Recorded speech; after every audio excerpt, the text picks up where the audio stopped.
హల్లెలూయా.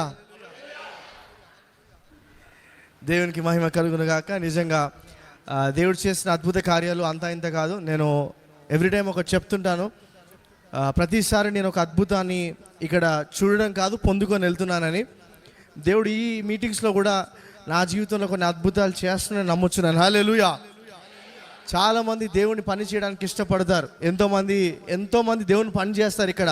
కానీ దేవుడు బైబిల్ మొత్తాల్లో కోరుకునేది ఒకటి, దేవుని పని కాదు చేయడం ఇంపార్టెంట్. కొన్నిసార్లు మార్తాని దేవుడు అక్కడ అడిగాడు. ఏమని అడిగాడంటే, మార్తా అని 3 సార్లు పిలిచినప్పుడు ఆమె ఏం చేస్తుంది పని అంటే దేవుని కోసం పని చేస్తుంది. కానీ అక్కడ మరి చేసిన పని ఏంది? దేవుని చిత్తాన్ని. కనుక దేవుని పని చేయడం ఇంపార్టెంట్ కాదు, దేవుని చిత్తాన్ని చేయడమే. గట్టిగా చప్పలు కూడా దేనమ్మా ఇంపర్సన్. దేవుని పని ఎవడైనా చేస్తాడు ఈ భూమి మీద, కానీ దేవుని చిత్తము చేయవాడే గొప్పవాడు. నేను నమ్ముచున్న బనిన జీవితంలో ఉన్నతమైన స్థానము నుంచి, ఉన్నతమైన సంఘము, మళ్ళీ ఉన్నతమైన కుటుంబం నుంచి వచ్చినప్పటికీ కూడా అవన్నీ నాకు వద్దు అని చెప్పి ఆయన దేవుని చిత్తం లోబడినందుకే ఈరోజు ఇంత అద్భుతం, ఇంత గొప్ప సంఘము.